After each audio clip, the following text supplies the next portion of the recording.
Good morning. This is David Bennett, and this is Bitcoin And, a podcast where I try to find the edge effect between the worlds of Bitcoin, gaming, permaculture, podcasting, and education to gain a better understanding of all. Edge effect is a concept from ecology describing a greater diversity of life where the edges of two systems overlap.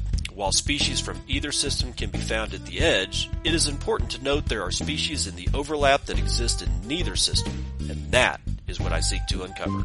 So join me in discovering the variety of things being created as Bitcoin rubs up against other systems.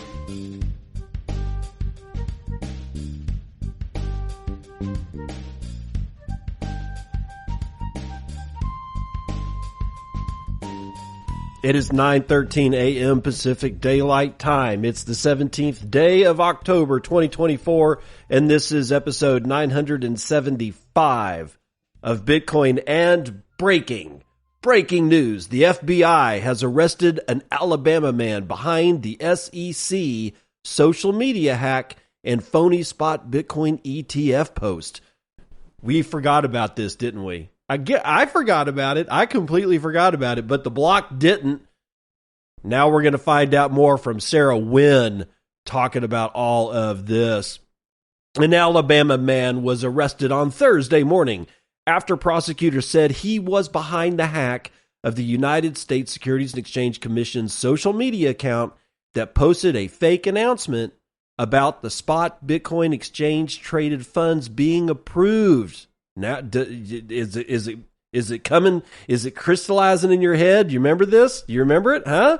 Well, Eric Council Jr., 25 years old, was charged with conspiracy to commit aggravated identity theft and access device fraud, according to a statement released by the U.S. Attorney's Office in the District of Columbia. The SEC's Twitter account was compromised back in January ahead of the spot Bitcoin ETFs being approved by the agency. Okay, if you don't remember, okay, here's what happened. It was either January the 11th or January the 12th when we really knew that the ETFs for Bitcoin were being approved. Lots of hype leading up to it. We knew it was going to be somewhere in January. We didn't know exactly when. I think it was exactly 2 days before or the day before. It was either 2 or 1 day before. It was very, very close. The SEC's Twitter account started saying that, well, all of the we've approved all of the ETFs, every single one of them. And at the time there were like 13, and I think we're down to 12 or 11. It bounces around those two numbers. But the SEC almost immediately corrected that on their Twitter account after they gained back control and said, no, we haven't approved anything. So there was the spike in the price of Bitcoin. They're saying like it's like $1,000 price spike or something like that. And then it fell back down. And then either one day, the very next day, which I think it was the very next day, we actually got the SEC saying, yes, we have in fact approved the Bitcoin ETFs, and it was not a hoax. So we conjectured that it was an accident. It was an accident. We didn't, there was some people that were saying it could have been a hack, but we didn't really know. And then, of course, because 24 hours later, the entire tranche of BTC ETFs got released, we completely forgot that this thing even occurred. It took about a week, but we eventually forgot about it. But really, there was no word that it was a hack. We just thought it was incompetence. We thought somebody pulled the trigger too quickly. They, like the intern or whoever they had running the SEC's Twitter account, didn't know what the hell they were doing. That was pretty much what we were conjecturing. Well, it turns out that it was, according to the SEC, indeed a hack. And they're going to put this 25-year-old dude probably behind bars for a year, maybe. I don't know. He's going to probably also pay a hefty fine. My question is, were they looking for a scapegoat, or did this dude really hack the SEC's account? I'm sure that we will find out more as time goes on, but we've got a lot better fish to fry. This time in the world of healthcare. You've probably seen, if you're on Nostr, Possibly X. I don't know. I don't spend a whole hell of a lot of time on, Twitter, not X, Twitter. I don't spend a lot of time on Twitter anymore. I do spend the majority of my time on Nostr if I'm going to hit any kind of thing that resembles, communications, media, social media, that kind of thing. You've probably seen on Nostr, NosFabrica. Again, that is pronounced NosFabrica. Some people might actually say NosFabrica, but we're going to call it NosFabrica here. And this is Avi Burra and Vitor Pamplona, I believe is his last name. And then there's John Gordon. These three guys have kind of gotten together and they're building this thing called NosFabrica. And it's all about the use of Nostr and Bitcoin in the realm of healthcare, specifically around medical records. If you don't know what the hell's going on, they actually have a pretty good write-up, and I'm going to read it for you here. And this is from nosfabrica.npub.pro. We're excited to launch our new company, NosFabrica. Our mission is to empower sovereign healthcare by building tools for peer-to-peer healthcare interactions, giving individuals and providers the keys to their own health data. We are building a healthcare application factory, shipping health clients built on Nostr and Bitcoin, and bootstrapping a decentralized ecosystem of health tools. We want to onboard thousands of people to Nostr and Bitcoin and enable people to live healthy lives by utilizing Nostr for identity resolution and Bitcoin for payments. We're paving the way for interoperable healthcare applications to exchange health information and individuals to track and own data that matters to them, connecting to healthcare providers on their health journey. The problem. The fiat healthcare system has led to dangerous centralizations of healthcare records in the United States and globally, where companies ultimately own health data, not the individuals. Current protocols of OAuth and APIs have led to bloated and expensive walled gardens like Epic and Cerner, and a honeypot for healthcare hackers, most notably the recent Change Healthcare hack owned by United Healthcare, which affected Avi Burra's work. In 2023, more than 115 million health records were compromised across 655 data breaches. High cost and poor outcomes are the current product of fiat healthcare. Of the $4.5 trillion annual U.S. healthcare spend, 25% of that is administrative cost, and half of that is waste. 6 in 10 Americans have a chronic health condition, yet 6 to 10% of every healthcare transaction goes to a medical billing middleman. A decentralized healthcare application ecosystem would give the healthy sovereign individual the opportunity to take back ownership of their own healthcare data and their health, too. So here's the solution. NosFabrica means our factory in Latin, with, of course, the nod to Nostr. We aim to build a new parallel health system on top of open source protocols Nostr and Bitcoin. This decentralized healthcare system will be driven by peer-to-peer interactions between patients and providers. We will move healthcare onto a Bitcoin and Nostr standard, giving independent healthcare providers the tools to integrate Bitcoin deeper into their practice while maintaining practice sovereignty.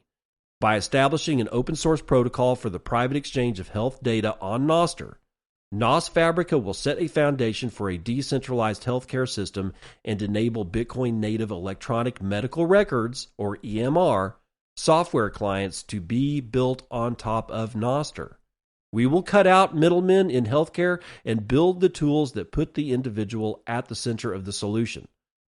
The benefits to patients include owning their own medical data, care discovery at competitive prices, the portability of their healthcare data, and ultimately improve health outcomes. Doctors will also have the ability to reach a much broader population, reduce their administrative cost, and own their key demographic data such as licenses, credentials, and board certifications.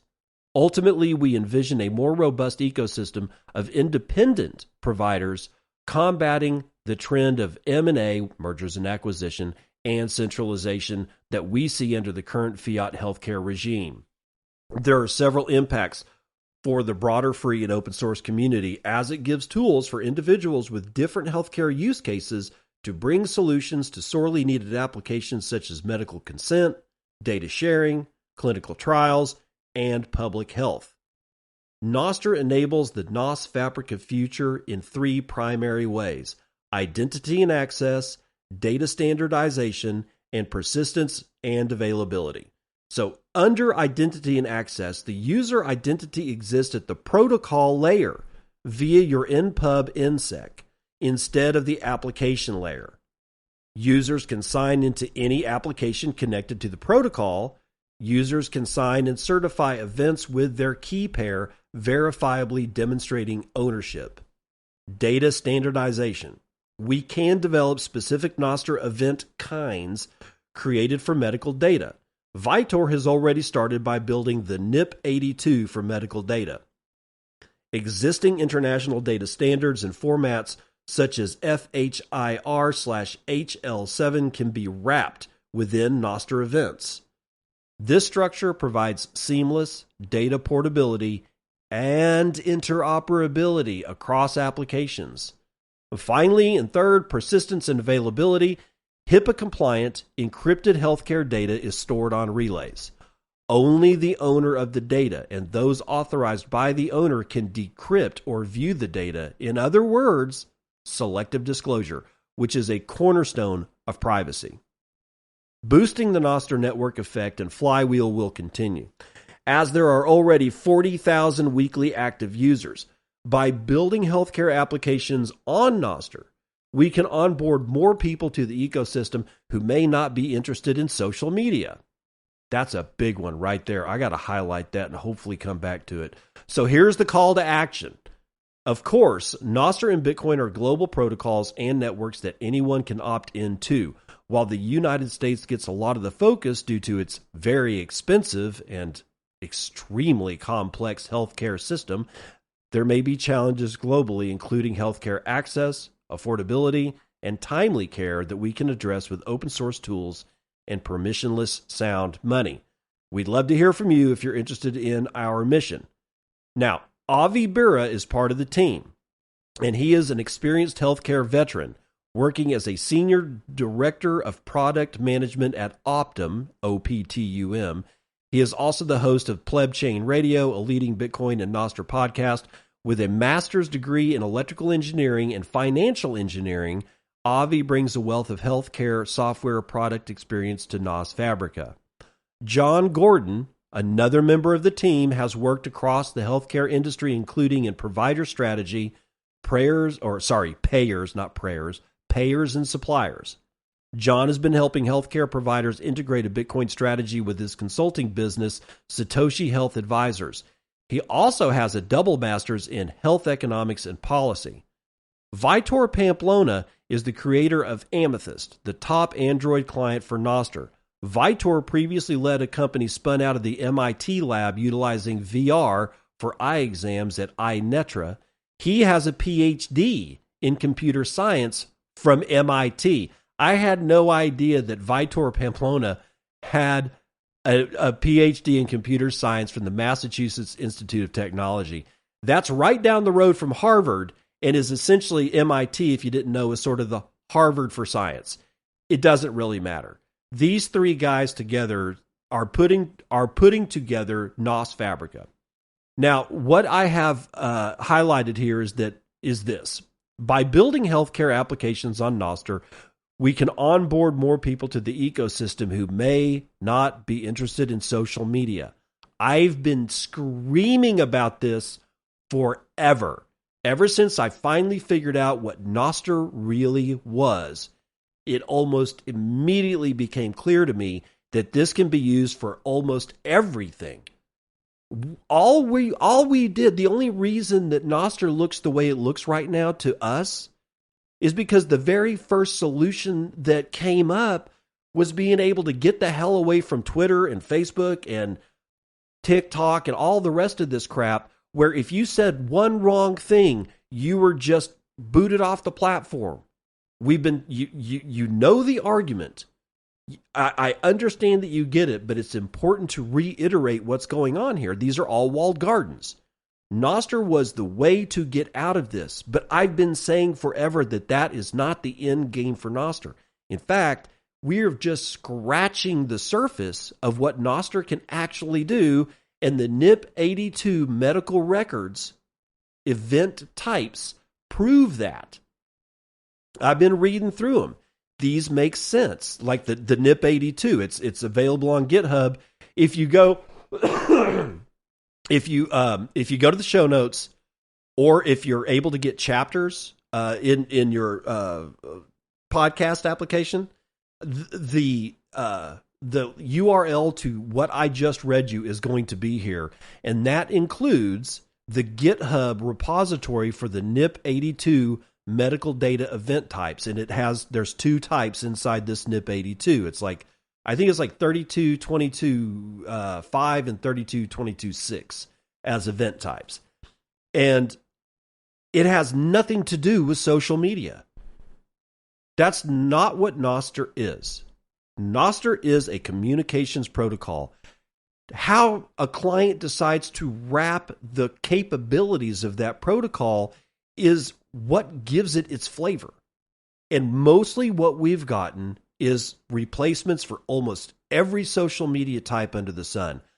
I don't think that that's a bad thing. That was a logical place to start. It was the lowest hanging fruit that there is. This fruit that these guys from NosFabrica are reaching for, just a bit higher. You're talking about a $4.5 trillion industry. They're not going to take kindly to this. Administration staffs are not going to just go, oh, sure, we'll just do this. What they're taking on is a behemoth. It's going to be a very difficult road for them to hoe. I mean, I wish them all the best, and I think that they're going to be able to make some really good headway. It's going to be up to, like, the rest of us to start pestering our own doctors and saying, can I just get my data at any time? Can I make sure that you can't give my data without my permission? And how would you prove that you didn't give somebody else my data without my permission? Because in this case, I could see this being a multi-sig situation. Your doc holds the key and you hold a key to your medical records. And unless those two keys are turned at the same time like a nuclear weapon, nobody's seeing that shit. Nobody. But the way that would work, it would be a little difficult for the doctor to be able to update your medical files when you are not present. There are problems with what I just said, and I recognize that. But I'm looking at this from like sort of a gestalt, holistic, way. Make it to where, I don't know, if the doctor sends your medical records somewhere, for that send to be decrypted on the other end, it's going to require your NSEC and for you to sign that message, right? For the doc to update the medical records, he could do that off. Maybe it's a situation where he does it offline, and then you get an email that says, "Hey, I've made these particular upgrades, or I've put this new film of this CAT scan of your head or whatever. I need it to go in your files. If you sign this message, that will happen automatically." There are ways around these problems, but what I think is the most important part here is that if we treat this like a Bitcoin transaction and say, you don't move my medical records without my say-so, however, you can access them, but you're not writing anything into them without my permission. So, or you're certainly not sending them to another, like, outbound. You're not sending them outbound to another hospital unless I say so. Or you could say, hey, look, I'll sign over this particular NSEC, and you can do whatever the hell you want with it. But at least it gives the patient the ability to have some sovereignty over their own patient data. And the fact that there are so many different places where medical records are used under so many different auspices that it makes sense to use a protocol like Nostr, where your npub NSEC login will provide the exact same information to the MRI machine or the X-ray guys, or because in a lot of places, amazingly enough, they don't all use the same system, even if they're in the same hospital. Ask me how I know. I worked at a hospital in IT. Was not universal back then, and I guarantee you it is certainly not universal now, especially if you move hospitals or if you move healthcare providers. Right? So this is a $4.5 trillion industry that these three guys are going to disrupt. I want them to disrupt it. I want you to want them to disrupt it. Now, let's shift gears. Let's go back to mining and talk about Mara, who warns that AI mirrors the 2000s internet boom and firms risk overbuilding their infrastructure, according to Bernstein. James Hunt from The Block is writing this one. In a recent interview with analyst and research and brokerage firm Bernstein, Fred Thiel, CEO of Bitcoin miner Mara, formerly Marathon Digital, said the current AI environment resembles the early 2000s internet boom, and many companies, particularly smaller players, risk overbuilding infrastructure without sufficient demand. Well, this could lead to potential financial difficulties, if not disaster, if clients cannot generate revenues. Bernstein digital asset lead Gottman Chugani wrote in a Thursday note to clients. However, Thiel did not rule out the benefits of the emerging niche, suggesting that successful Bitcoin miners will increasingly integrate AI into their operations, leveraging low-cost energy and becoming energy partners to AI data centers and hyperscalers in the long term. Bitcoin miner strategies have diverged considerably in 2024 when the stocks of AI diversifiers like Core Scientific, Iron, and TeraWulf outperforming their pure play Bitcoin mining counterparts. AI diversifiers have benefited from increasing demand for high-performance computing and AI data center hosting services, given their valuable power contracts pipeline. However, pure play firms have argued the return on Bitcoin mining's cheaper infrastructure and faster energization is far quicker than AI gestation periods, especially amid a potential bull run for the foremost cryptocurrency. Despite his warning, Thiel's long-term view is an interesting shift from the pure play operator that has transitioned from an asset-light miner to consolidating 54% of previously third-party hosted capacity.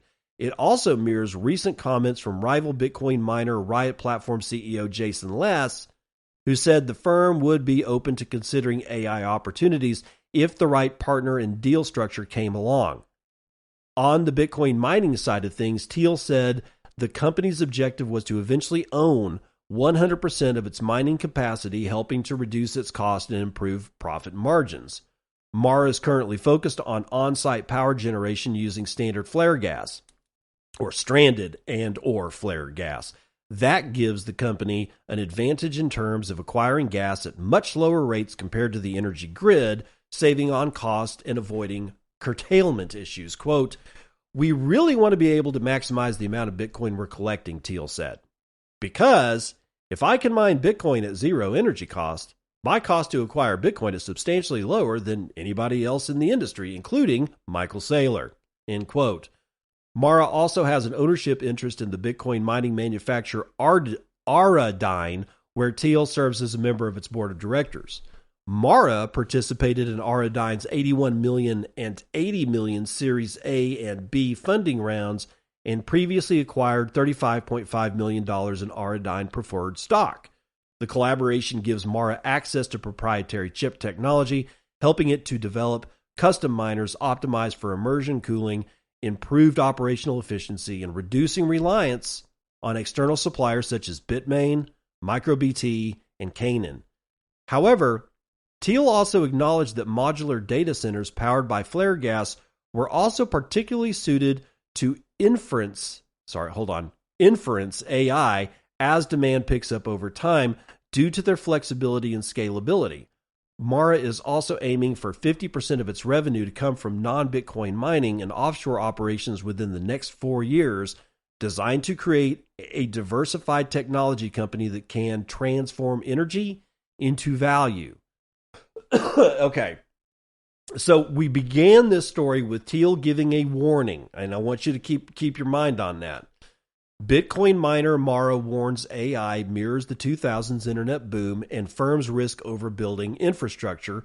That's according to Bernstein, right? So, but even Fred Thiel is saying sort of the same thing, but then he kind of backs off on that, which I find odd, because if you've got this warning that AI reflects the same thing that was happening in the 2000s, and by the way, it is.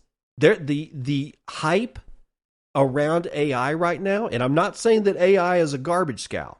There are some very neat things that large language models and AI and that kind of stuff, there's some neat stuff that it can do. It's just not going to solve every problem. It's going to create new problems, but it's also going to create new jobs. It's going to create new ways of thinking about writing, whether it's code or newsletters, or I've experimented myself with just packaging up an entire transcript of a single show and say, give it to ChatGPT and say, read through this and hit the high points. And then it will say, okay, well, this was important apparently, and this was important. I go, okay, well, now do the same thing, but form that into a newsletter, but make sure that it's not any longer than 500 words. And it does it. It's not that great at it, but it will do it. And I got that entire thing done within a minute. From literally copying and pasting the entirety of one show's transcript into a text file, giving that text file to ChatGPT and saying, read this and do this, and then do this, and then do this other thing. That's all within 60 seconds. Now, that gives a good writer at least a place to start, because one of the hardest things in the world is coming up with stuff ex nihilo, which means from nothing, from a blank sheet of paper, from a blank screen with a word processor on it, right?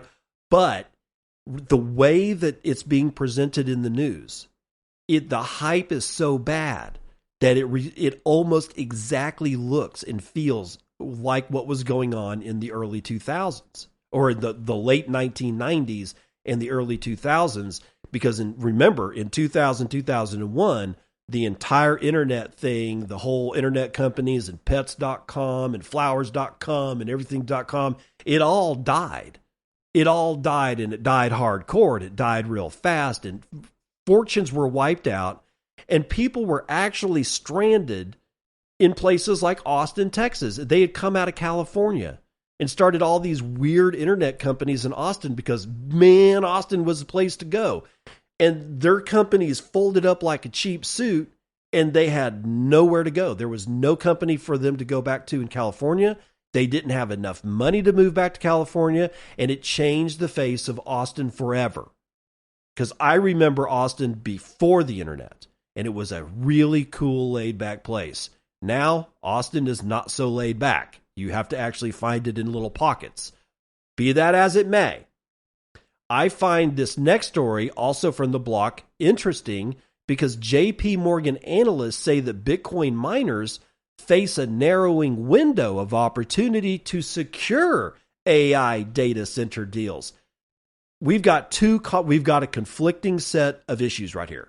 We've got JP Morgan saying, dude, you better act fast. Buy now, right? The deal closes in 24 hours. You better put your money on the table. You got Peter Thiel saying, wait, hold on. This kind of resembles the internet of the 2000s. What's JP Morgan's play here? Because I think Thiel's right. I think Bernstein's right. I think this looks exactly like 2000s, yet we've got the largest bank, at least in the United States, if not the whole world, saying you better buy in and you better do it now. Brian McGleenan from the block. Bitcoin miners have a limited window of opportunity, act now, to sign contracts with hyperscalers and AI startups in the United States for data center and high performance computing services, according to analysts at JP Morgan. They estimate that miners have approximately 9 months. Oh, they're given a time. Wow, 9 months, and 9 months only to negotiate favorable deals while data center applications await approval and grid connections. Quote, we think select miners have around 9 months to sign favorable deals with a handful of well-funded hyperscalers / AI startups while data center applications remain in limbo, awaiting approval and or grid interconnects. JP Morgan analyst Reginald L. Smith and Charles Pierce said in a new report. The analysts highlight that this opportunity arises as the demand for AI-driven compute continues to surge, and the report noted that Bitcoin mining facilities are increasingly recognized for their potential as AI GPU hosting centers. However, the pool of potential partners for Bitcoin miners is relatively small, primarily consisting of major hyperscalers and well-funded AI startups.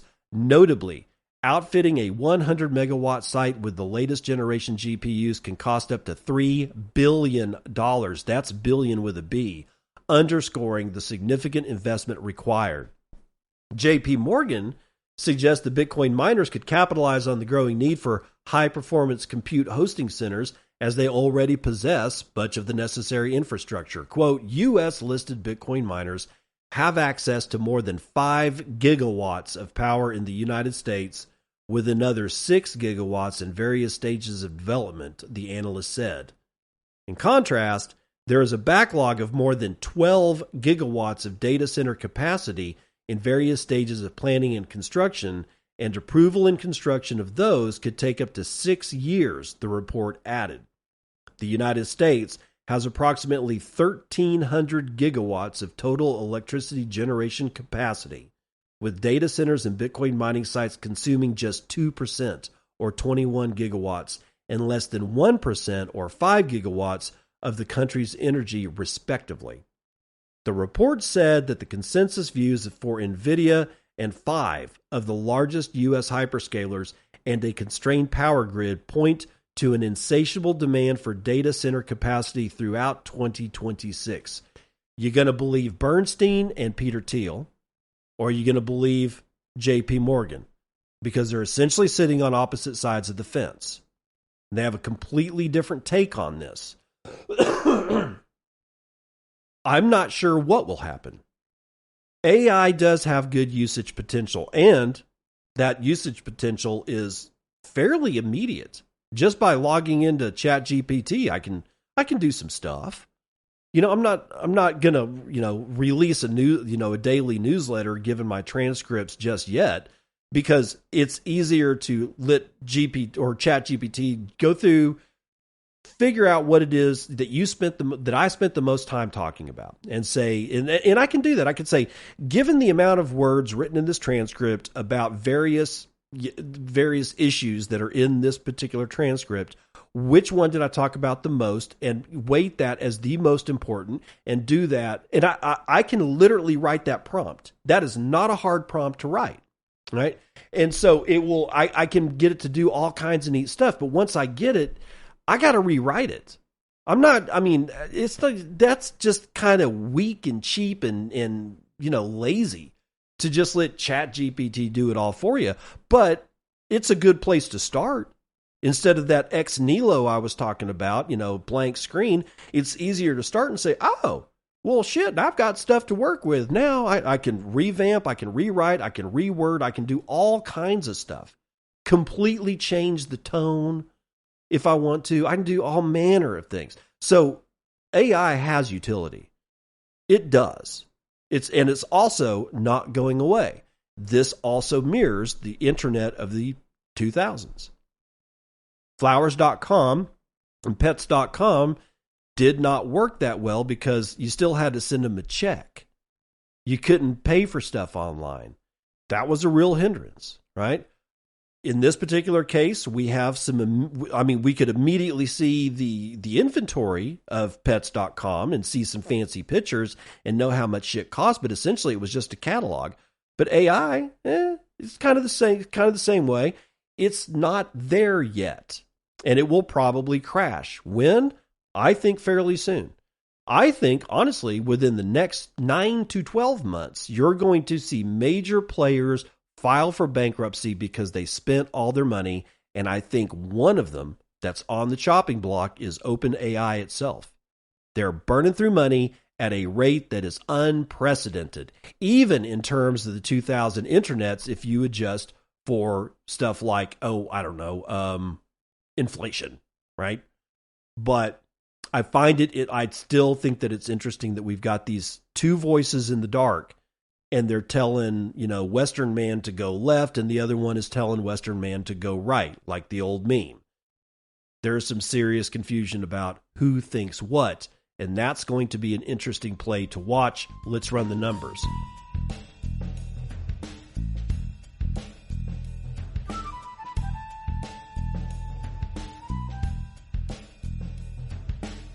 CNBC Futures and Commodities also has the breaking story about the FBI arresting the Alabama man for the SEC Twitter hack. It's the top story. It's trending right now. Apparently everybody is really interested in this shit happening, but whatever. West Texas Intermediate is up scant 0.01% to 70 and 39 cents. Brent North Sea is down 0.15, natural gas down 0.17, and gasoline is down 0.39% to $2.03 a gallon.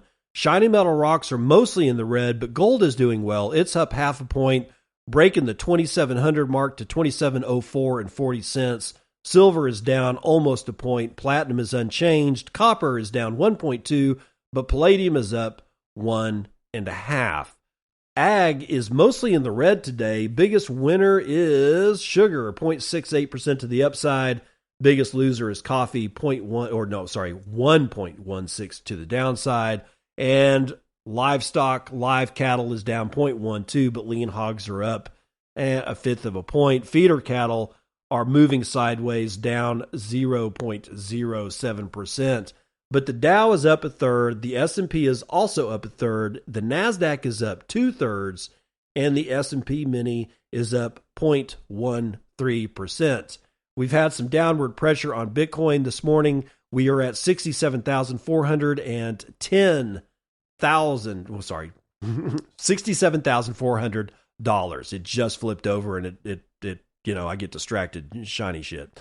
$1.33 trillion of market cap. We can only purchase 24.9 ounces of the shiny metal rock with our one Bitcoin, of which there are 19,768,802.36 of, and fees have frickin' skyrocketed. Half a Bitcoin in fees on average on a per block basis. What in the hell changed? Son of a bitch. Mempool is listing 114 blocks, carrying 232 unconfirmed transactions, clearing at high priorities rates of 20 Satoshis per VByte, which is high, but how the hell that must have happened overnight.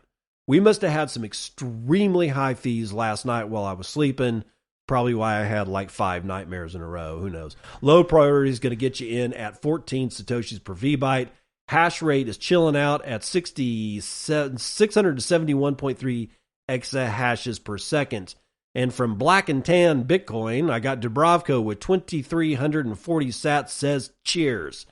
Thank you, brother. Dubrovko comes back again with 2,340, says, please, someone think of the children. And he gives me a YouTube link on both of these, and I haven't watched them yet. God's Death with 537 says, the KU, sir. Either he missed the N and added a space, or he's saying, thank you, sir, no, thank you. Ties to Pleb with 100 says, cheers, and I think a hand clap. I'm not exactly sure. I'm kind of blind right now. Nostr Gang with 100 says, Solo Satoshi is giving away a bidaxe. Find the note. Like, share, follow. Good luck. Chris Hartzell says, hey, don't pick on bus drivers. Some of us aren't stupid. Sorry, Chris. I didn't mean to do that. That's the weather report.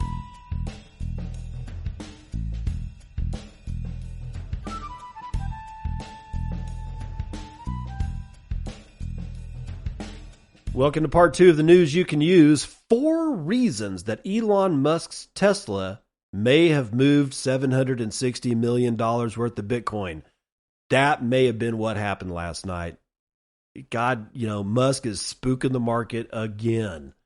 Let's find out what the hell's going on. From CoinDesk, and Shara Malwa is writing it. Elon Musk controlled Tesla created ripples earlier this week as it moved over $750 million with the Bitcoin to new wallets after nearly 2 years of the stash being untouched.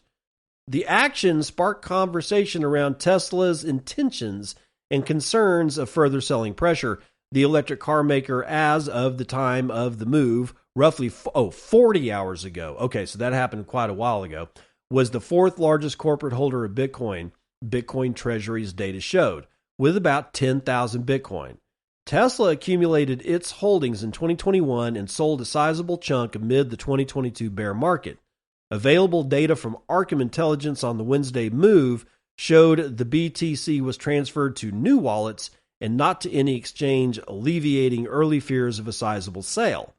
Tesla or Musk are yet to publicly comment on the movement.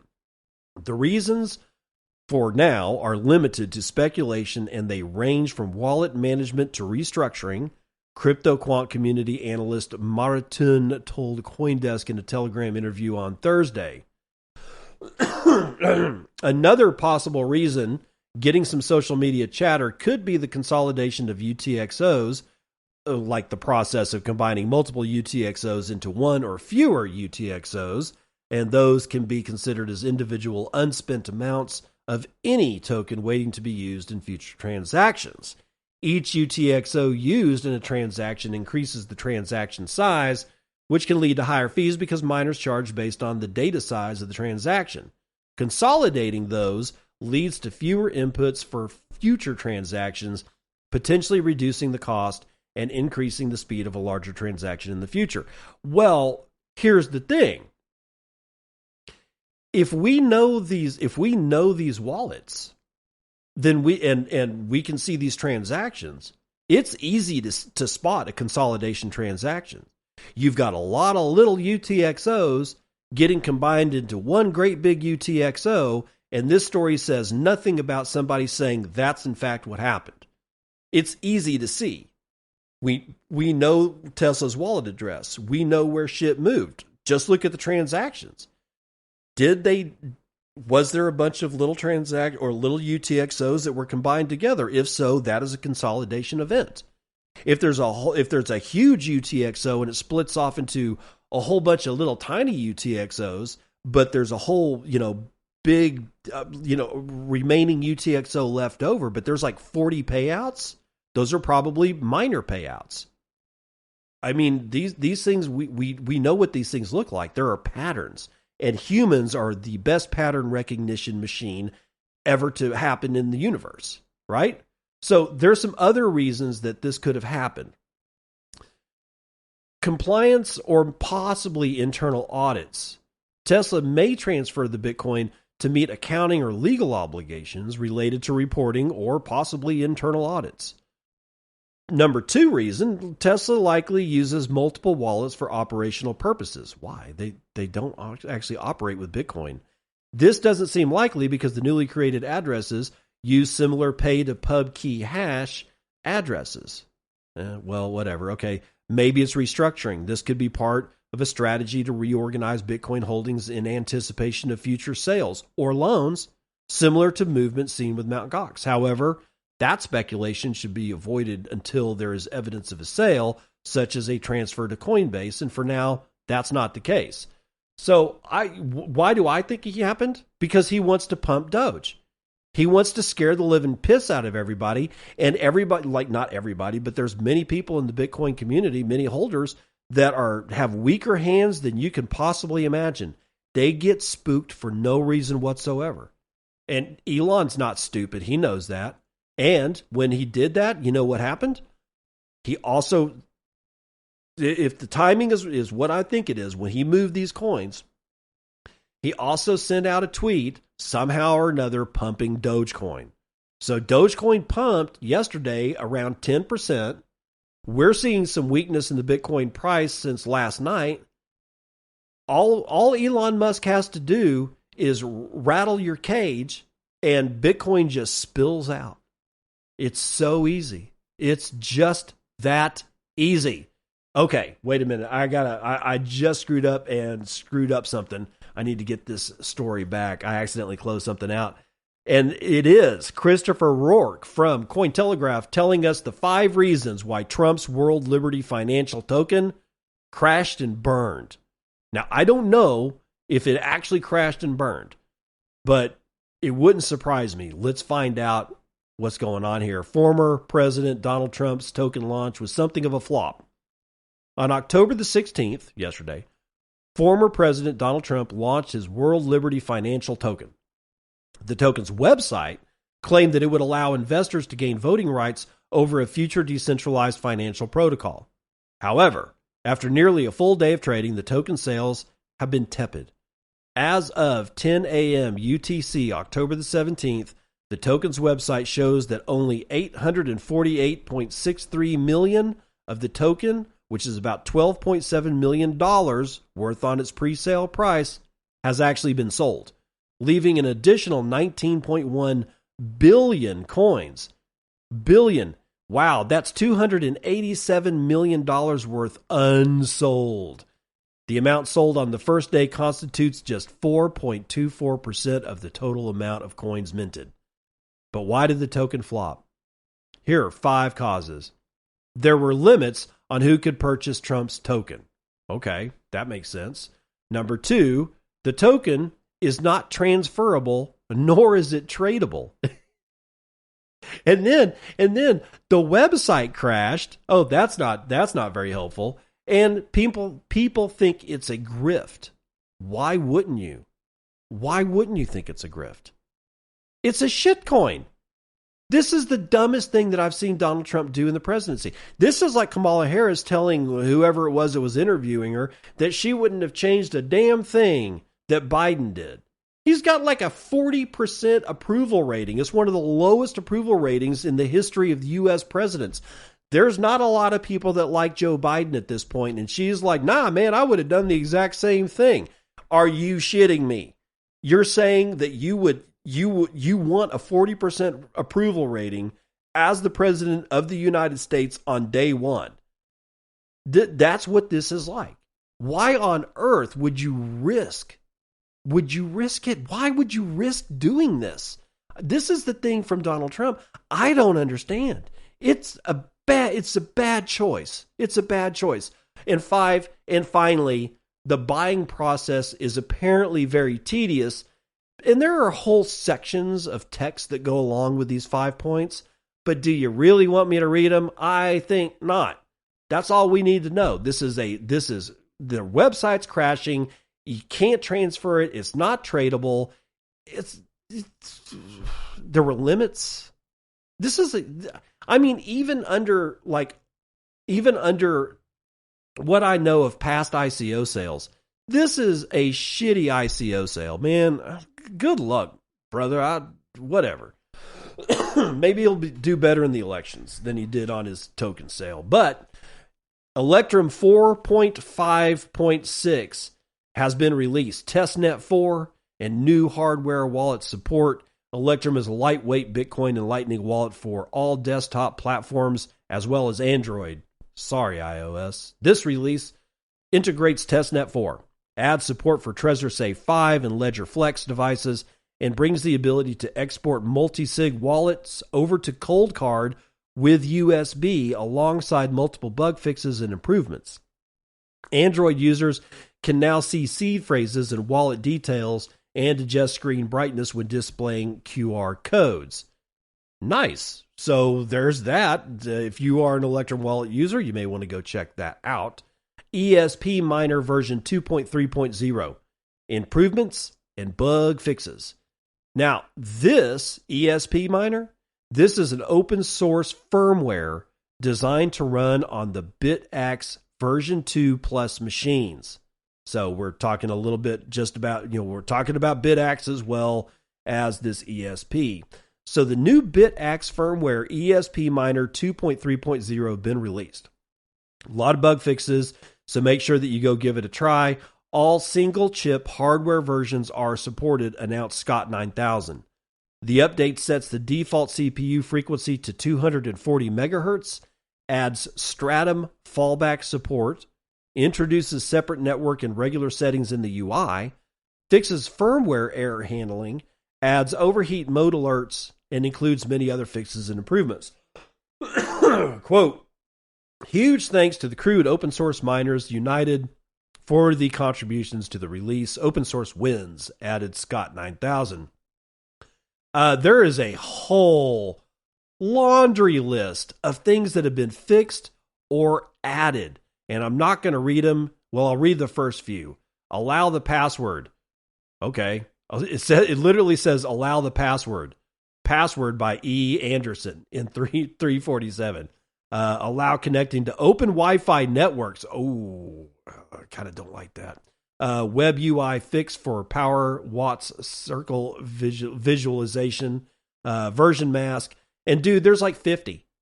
It just goes on and on and on. So this is not only an upgrade to the ESP stuff, this is a huge improvement. It is massive. So be sure and go get that thing if you are a BitAxe miner. Now, mentioned in there was Stratum. Well, Stratum themselves has a release. Stratum v2 SRI version 1.1.0 has been released. Improved protocol crates documentation and more testing abilities. SRI is a reference implementation of the Stratum v2 protocol written in Rust. Stratum v2 is a next-generation Bitcoin mining protocol designed to enhance the network efficiency and security and flexibility as well as decentralization. New Stratum v2 SRI release is out. The release is focused on improving the protocol crates documentation and adding more testing abilities to the project. Moreover, we have refined our release and Git branching processes, announced the project. Quote, kudos to our contributors for making it happen and to all the community testers. You can use Stratum benchmarking tools to check out the benefits of SV2. Check out this updated guide here to get started with Stratum v2. And then it's like, what's new? Okay, crates documentation has been rewritten. There's new integration test framework. There's new release and contribution process. And that seems to be it. So not as big as a release as the ESP thing, but hey, if you are running Stratum v2, you might want to consider getting this. And for those who don't know, Stratum v2 is something that is desperately needed in the world of mining, and it's going to be picked up by solo miners first, most likely. It somehow or another is not gaining as much traction in large mining facilities, probably because it's a bitch to change out your firmware, dude, on one computer, much less thousands. So don't expect Stratum v2 to take everything over by storm, but it does do a lot for efficiency. It enables miners to select and have control over their own mining templates. It's really nice, and I hope to see it more widely used than it is right now. But like I said, I think Stratum v2 is firmly going to be in the hands of the solo miners, and I really hope that more and more solo mining comes online. When I first got my node BTC software to put on a Raspberry Pi 4 and start up my own Bitcoin node, people would ask me, why are you running a Bitcoin node? And I'd say, I'm supporting the network. And they just kind of laugh at me because they kind of knew better. Not really supporting the network that way. I personally kind of disagree. I think I am. And you can have, you can give me like any amount of why I'm not really helping support the network and why my, my mempool in my Bitcoin node may be doing more harm than good. I'm not going to listen to you. We need as many Bitcoin full nodes running as possible. Now, the same thing kind of happened with Lightning. When I started a Lightning Network node on my node BTC software, I didn't have any open channels. And then I actually thought I was supporting the network. No, at that point, you're not doing anything. You actually have to have open channels. You have to have incoming liquidity. You also have to have outgoing liquidity. Otherwise, you're not really supporting anything. And it took me a long time to figure that out. But hey, you got to start somewhere. I think The same thing is happening with solo mining. I think it's one of those things where we're going to get a solo miner and half of us are going to get it and we understand what it is. How do you do mining? What does the mining infrastructure and landscape look like? Then there's going to be the other half of us who get it because we think we're actually going to get 3.125 Bitcoin because we're going to hit a solo block. Some people have, but the chances are kind of astronomical. It's a safer bet. If you're going to spend the money on a BitAxe, just bet that you're not going to hit that. Do it for the right reasons.